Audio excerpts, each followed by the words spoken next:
How does one analyze an investment property? In this video, we're going to find out. Stay tuned.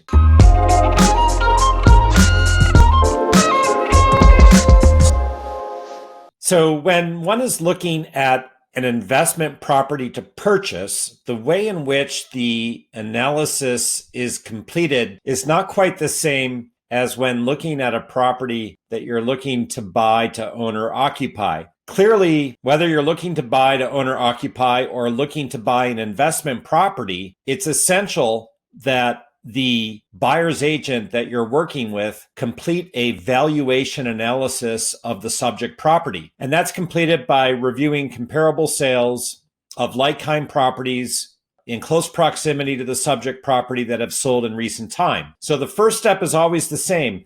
Get an analysis of value of the subject property and make sure that you have come to a clear understanding if it's priced high, on the market, or low. So as a buyer's agent working with buyers, I complete such valuation analysis all the time. But if you're looking to buy an investment property, that is just the first step. You need to do additional analysis to determine if it makes sense to purchase the property as an investment property. And the value of the investment property equates directly to how much income or profit the property produces. You know, when you're looking to own or occupy, there's going to be value in the home for you beyond the potential equity that may accrue over time because you're going to live there. But when you're making an investment property purchase decision, it really comes down to how much income the property can produce over time to determine if it's a good investment for you to make. So the two most important factors in an investment property are cash flow and appreciation. So appreciation is the equity gained as the property value increases over time.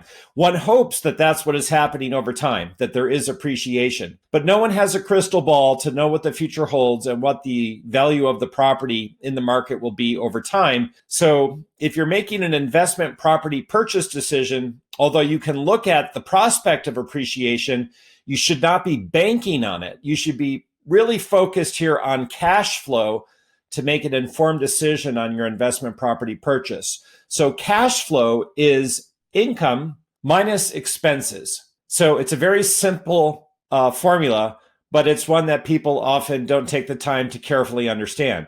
So we understand that income will be the rents generated by the property. Obviously, if it's a single family, you'll be getting rent from one party, but more often than not, an investment property includes more than one unit. So whether it's 2 units or 3 units or 4 units or more, you're going to look at the income generated by the rent. It's possible there's other sources of income at the address.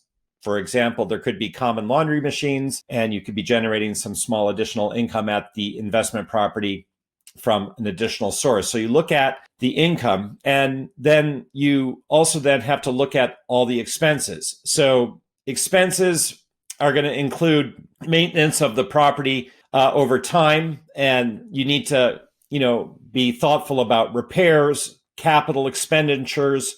There may be property management costs associated with your investment property. So you do need to do a line item Excel spreadsheet of your expenses and maintenance costs and other expenses that, are going to be a part of your Excel spreadsheet are going to be property taxes, insurance. So you do need to be very thoughtful to put together a line item analysis of your expenses. So you have your income, you have your expenses. And so that's where many people will stop thinking, oh, okay, so then my cash flow is simply my income minus these expenses. But remember that additional expenses may well include getting a loan set up and then servicing the loan by making mortgage payments over time. So don't forget to include financing as part of your analysis. Now, if you're so fortunate to be an all-cash buyer, well, then you are in the catbird seat and you can not concern yourself with that. Remember, in looking at an investment property, you'll often hear people refer to the cap rate. And the cap rate is net operating income, which is income less expenses divided by the property price. You might otherwise think of the cap rate as your return on investment if you paid all cash, because net operating income looks at income at the subject property, the investment property, less the expenses to maintain that property. So it doesn't factor in financing costs. In Cambridge and Somerville, Massachusetts, where I work as a real estate broker, and I'm working with an investment buyer to find an investment property, as I've done many times over the last 20 plus years, it's not uncommon for these investment buyers to be all cash. Because in Cambridge and Somerville, Massachusetts, the real estate is so expensive that the cap rate is typically pretty low. And you can imagine that if you're in a market with a low cap rate and you additionally need to factor into your analysis for cash flow the cost of any loan, you start to appreciate that it's very difficult to find a good investment property opportunity. You know, it's interesting, in the Cambridge and Somerville market, I'm finding that in my experience over time, the investors I've worked with, for the most part, are comfortable with a lower cap rate because they are banking on the property appreciating over time. It's almost like they have a certain amount of money that they've decided to invest in real estate, and they are comfortable with that low annual cap rate because they are banking on the investment property being worth more over time. So it's interesting to think about that. And, you know, it's been a good bet in the last 20 plus years, 2000 to 2020 in Cambridge and Somerville. There has been appreciation. Moving forward in time, as we're in COVID and coming out on the other side, it'll be interesting to see how that, you know, plays out moving forward. No one has a crystal ball. So look,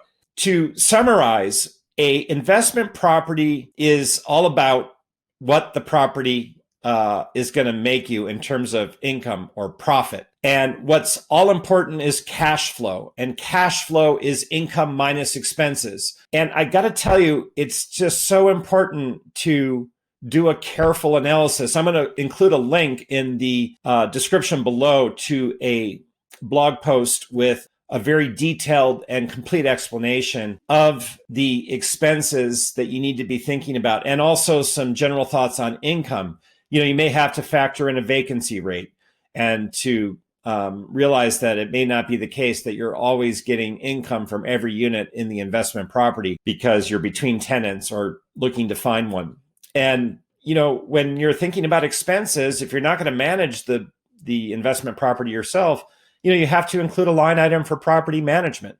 And then you need to get accurate information for what the unit or units are going to rent for. And you need to get accurate information on the cost of insurance and the upkeep and maintenance. So you do need to take the time to put together an analysis that's informed by real numbers, so that you're not sitting there with an investment property that you didn't do a careful analysis of before purchasing, and then only discover after the fact that you're not making enough money or as much as you thought you would and wish you hadn't purchased it. So take the time to do the analysis. To go back to the start of the video, remember, the first thing you want to do is just look at the property and how it's priced through a valuation analysis through comparable sales. That's first and foremost. It's got to pass that test.